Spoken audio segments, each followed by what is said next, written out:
Salut à tous et à toutes, c'est Florent de la chaîne Hobby Figurines et aujourd'hui on se retrouve pour une toute nouvelle vidéo, donc une vidéo unboxing sur un paquet d'extensions de Star Wars Légion.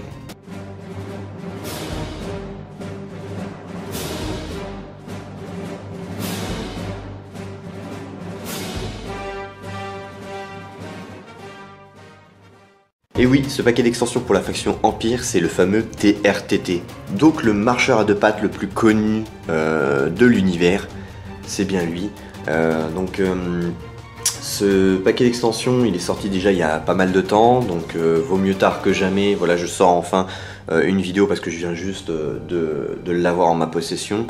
J'avais pas forcément les moyens de pouvoir l'intégrer au niveau de la sortie dans mon budget figurine parce que c'est quand même un coût assez conséquent. On l'a pour moins de 50 €, donc moi je l'ai eu pour 49 €, mais voilà, c'est à peu près la gamme de prix, 49, 45 €.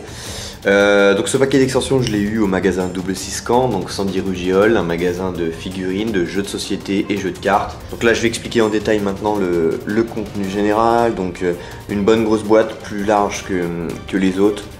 Donc dans ce paquet d'extensions on a du coup la figurine avec la carte d'unité, 6 cartes d'amélioration, 11 pions divers et un feuillet de règles. Donc bien évidemment il vous faut la boîte de base pour pouvoir y jouer. Alors on peut apercevoir vite fait l'échelle de la figurine d'un Stormtrooper à côté de cette figurine, elle est juste monumentale. Alors maintenant on va tout de suite passer au déballage et on va voir son contenu.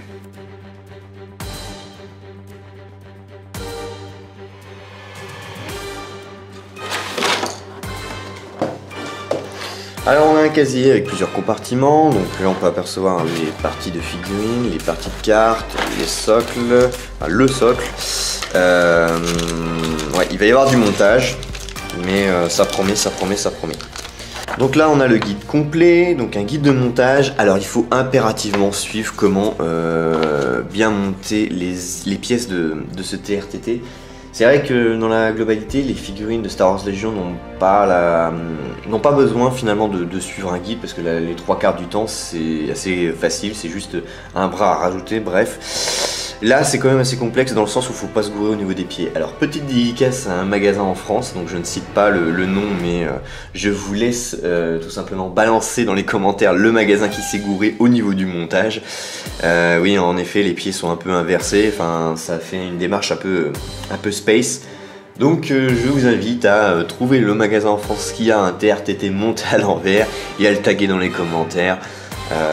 Comme quoi il faut quand même impérativement suivre le guide parce que sinon vous allez vous gourer. Donc on a aussi le résumé encore du matériel et on a... est-ce qu'on a des nouvelles règles? Tac tac tac tac. Non, non on n'a pas de nouvelles règles. Ah si, ici. Arsenal X et suppressif, point faible X arrière. Durant l'attaque, au moment de choisir les armes, vous constituez les réserves d'attaque et chaque figurine d'unité dotée le mot-clé Arsenal X, donc là ça va être le cas pour cette figurine, peut choisir un nombre de CD égal à la valeur X. Chaque arme choisie ajoute CD et mots-clés à la réserve d'attaque.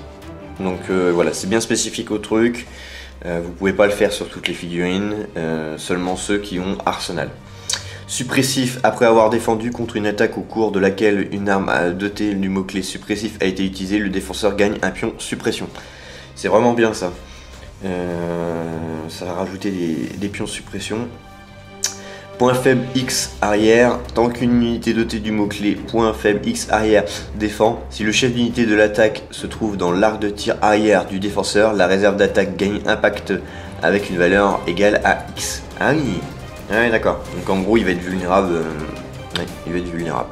Donc ouais, c'est pas mal. Alors, bon, on va s'attaquer maintenant à la planche avec les cartes.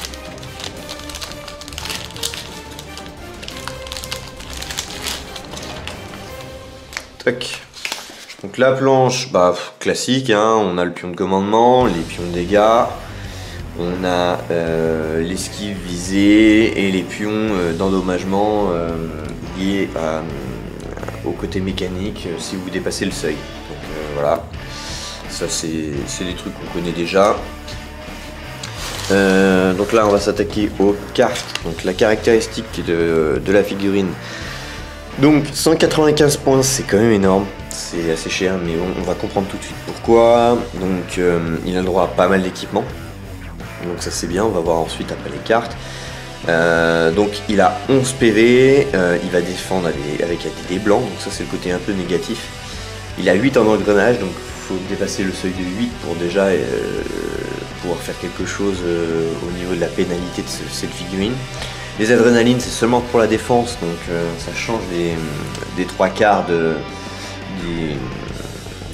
des troupes impériaux, parce que eux, généralement l'adrénaline c'est pour l'attaque, c'est plutôt les rebelles qui ont le droit à la défense.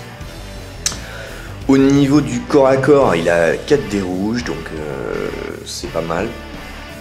Là par contre c'est vraiment le canon blaster jumelé MS4 qui est vraiment très fort parce qu'il a une portée de 1/4. Donc c'est une arme qui va tirer très loin, 2 dés noirs, 2 dés rouges et 2 dés blancs, fixe avant et impact 3. Donc fixe avant, c'est-à-dire que le défenseur doit se trouver dans l'arc de tir avant, donc au niveau du socle. Quand la figurine par exemple a les canons vers l'avant, la tête vers l'avant, et ben ça va être voilà, tout ce qui se trouve sur cet avant et pas sur les côtés ni l'arrière. Donc ensuite impact 3, ça aussi c'est pas mal, mais ça marche que sur les véhicules ou tous ceux qui ont le mot-clé armure, c'est-à-dire qu'en gros vous allez transformer 3 résultats de dégâts en critique. Mais faut que la figurine adverse quand vous tirez dessus ait le mot armure, sinon vous ne pouvez pas les transformer. Donc ça c'est tout, ça se déplace à 2 aussi. Donc c'est vrai que bah, c'est assez mobile, vous allez voir qu'avec un gros socle ça va très très vite. Donc là on va parler des caractères, donc armure, tant que vous défendez, annulez tous les résultats dégâts. Donc ça c'est la même chose, c'est-à-dire qu'en gros si un jour vous faites une partie que quelqu'un vous attaque avec une arme qui fait impact 1, impact 2 ou impact 3, et ben ça marchera sur lui parce qu'il a le mot-clé armure. Donc Arsenal 2, tant que vous attaquez, chaque figurine de cette unité peut utiliser jusqu'à 2 de ses armes, donc ça c'est très fort. Donc vous pourrez utiliser cette arme A et combiner avec une autre arme qu'on verra juste après. Donc il y a plusieurs armements sur cette figurine, c'est plutôt cool. Et point faible 1 à l'arrière, tant que vous défendez, si le chef d'unité de l'attaquant se trouve dans votre arc de tir arrière, la réserve d'attaque gagne impact 1. Donc il devient vulnérable à l'arrière. Donc ça c'est la caractéristique, donc on aura le choix au niveau de pas mal de petites cartes d'amélioration.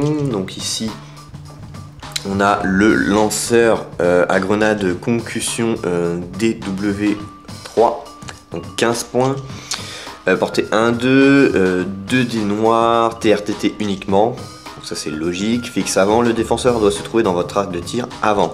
Déflagration, ignorez les couverts. Donc ce portée 1-2 c'est pas ouf, c'est pas une très grande portée, faut que en gros c'est les unités qui se cachent juste pratiquement au pied ou à quelques mètres. Bah, vous allez leur balancer une grenade à la gueule, par contre c'est vrai que ça ignore les couverts. Donc c'est bien pour dégager des figurines qui se cachent derrière des terrains. Donc ensuite on a canon blaster léger jumelé 88, portée 1-3, un des rouges, un des noirs, un des blancs, 20 points, donc un poil plus cher, 5 points plus cher que l'autre arme, mais bon vous avez une portée 3. Impact 1, tant que vous attaquez une unité qui a armure, changez jusqu'à 1 résultat de dégâts en résultat critique. Ouais, donc ça c'est classique. Fixe avant, le défenseur doit se trouver dans votre arc de tir avant. Ouais, donc c'est toujours en mode tir avant. Contrairement par exemple à aucune des armes. Il peut tirer qu'à l'avant, d'accord, ok.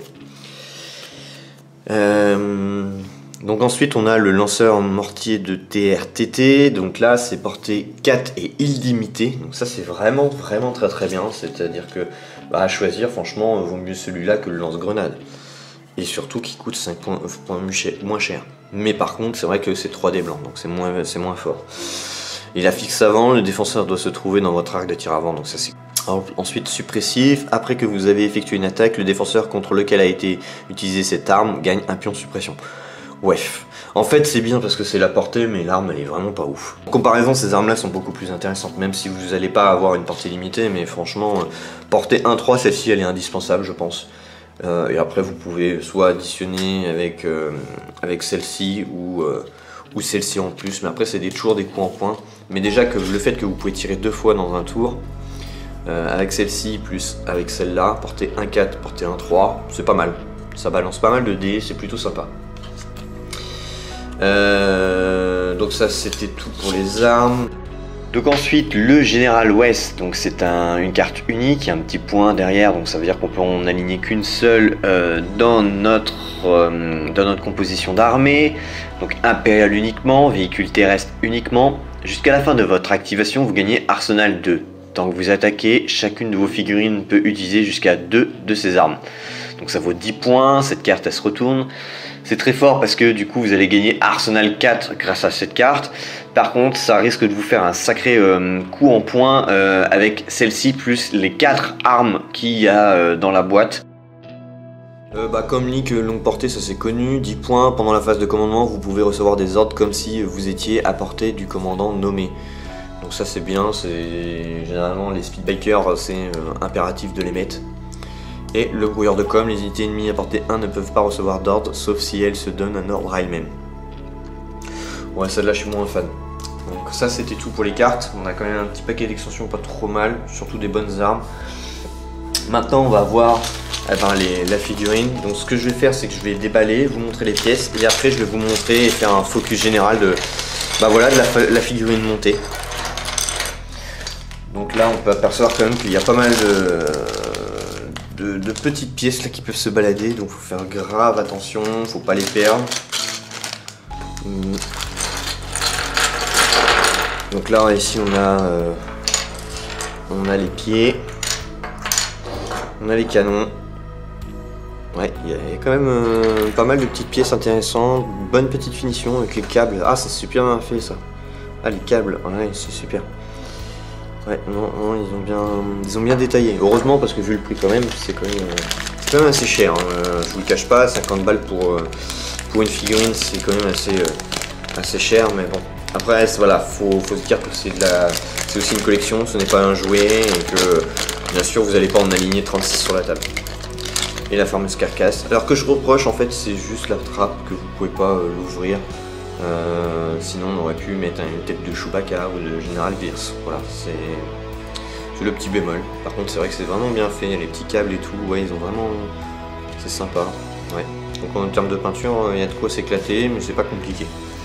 Et j'ai vraiment hâte de le monter, de le peindre. Donc ce que je vais faire c'est que je vais monter la figurine et on va voir en détail en macro. Alors voilà, j'ai monté la figurine, donc comme vous pouvez apercevoir il y a une partie de pâte à fixe entre la cabine et la structure des pieds, donc c'était tout simplement pour faciliter l'étape de la peinture plus tard, je voulais pas le fixer. J'ai pas fixé aussi non plus les vérins entre voilà, les pattes et le corps. Il y a deux petits vérins, je les ai tout simplement laissés non collés et ça va me permettre finalement de pouvoir redresser à ma guise un petit peu comme je veux la structure, la cabine.